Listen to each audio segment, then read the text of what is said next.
Hello, I'm Regina Shank with Missouri Prayer Global Ministries. I want to share with you today some insight I believe the Lord has given me about Hannah. And it's in 1 Samuel, and I want to read just a little bit to you out of 1 Samuel 1. There was a certain man from the hill country of Ephraim, and his name was Elkanah, the son of Jeroam, the son of Elihu, the son of Tohu, the son of Zuph, an Ephraimite. And I was wondering when I read this why God would put that he was an Ephraimite. And I think there's a reason for that. You know, God just doesn't stick things in there for his own, just because, but he sticks them in there for a purpose. And if you'll remember that Joseph had two sons, Ephraim and Manasseh. Ephraim was named because God made him fruitful in the land of his affliction. Well, this was the heritage of Elkanah. And Elkanah had two wives. In verse 2, it says he had two wives. The name of one was Hannah. The name of the other was Peninnah. Peninnah had children, but Hannah had no children. Now, first of all, the man was a little bit over the top there because he had two wives, which, that's a problem in itself. But secondly, we had Peninnah who had children and Hannah who had none. And if that's not enough trouble, then we also have Peninnah who was irritating her. Verse 6, her rival would provoke her bitterly to irritate her because the Lord had closed her womb. Now this is interesting. The Lord closed her womb. Her womb was not closed because of an issue in the physical. It was closed because God closed her womb. Now why would he do that? I think he did that because he was wanting to apprehend Hannah for his purposes. If you look at the time that they lived in, we had a priest named Eli.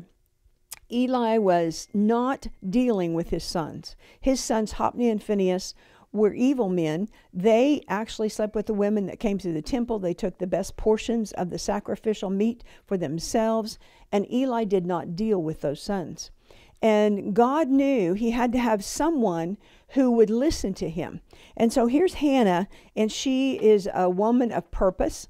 She knew something was missing in her life. And so she went to the temple to pray, and they would go every year and bring sacrifice. And so Hannah was so distraught because daily she was being abused by her rival.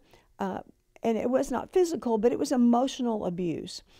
And one of the things that I saw about Hannah, she did not do what her rival did.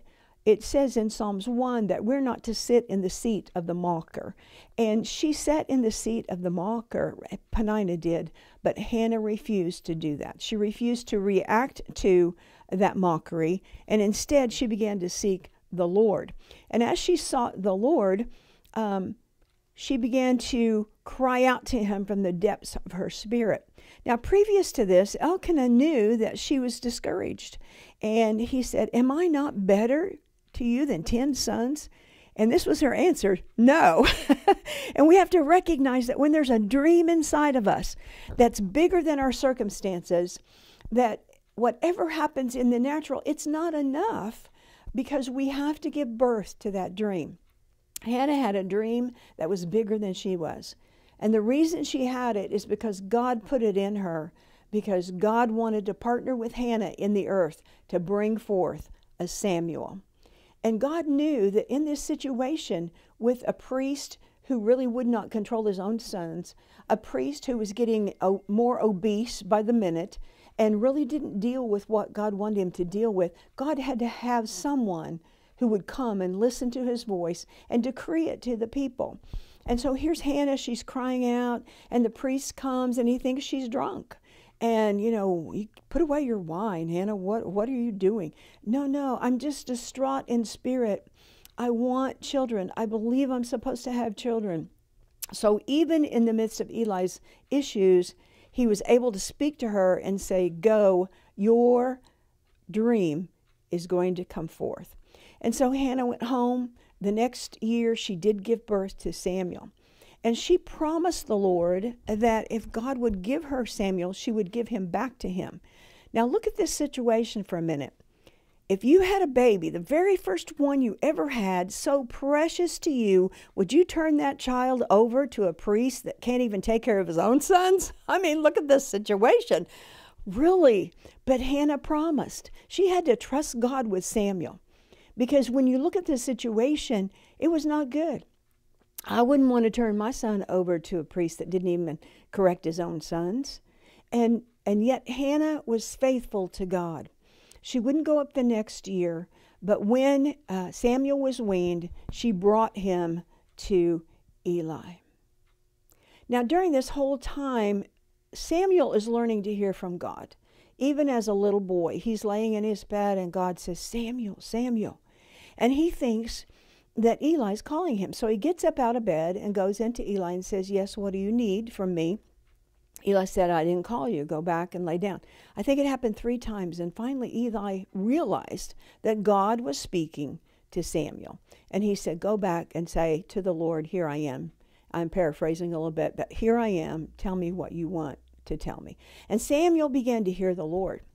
And what we understand about Samuel was he spoke the words of God. He did not compromise, and it says somewhere in Samuel here that God did not allow any of his words to fall to the ground.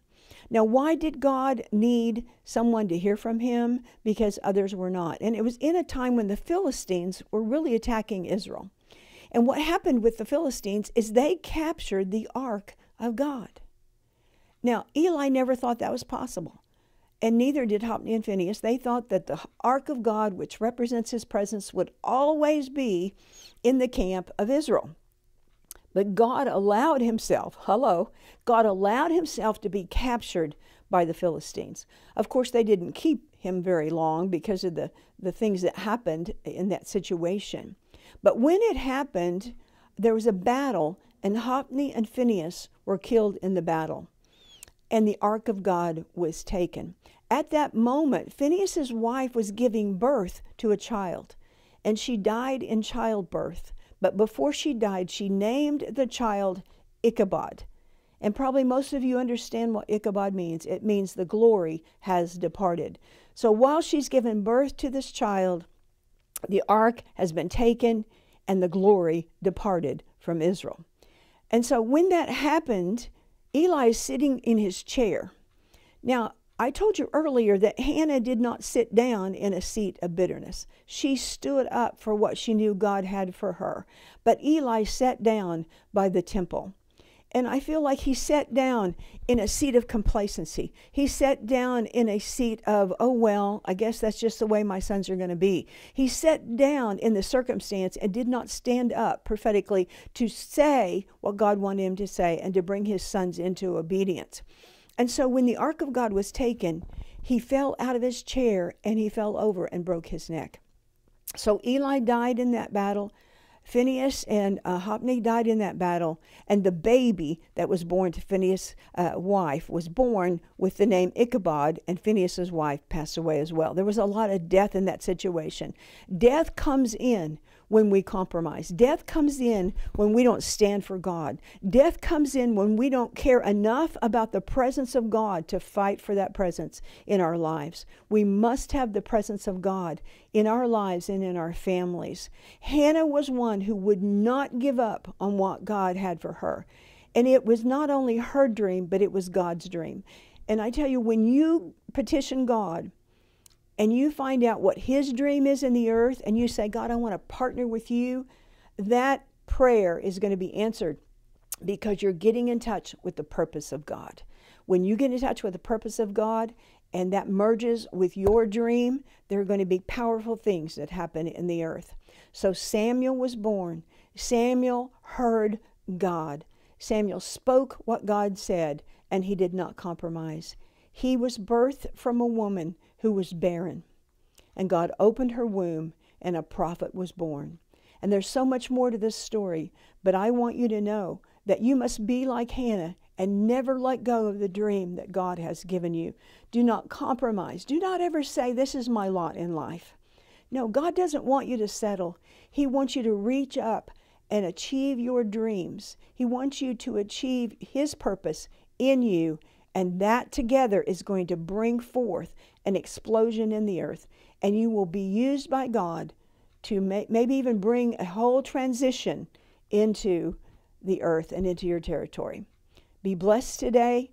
Be a Hannah, be a woman of purpose, and partner with God for your dreams and His purpose to merge and come into reality.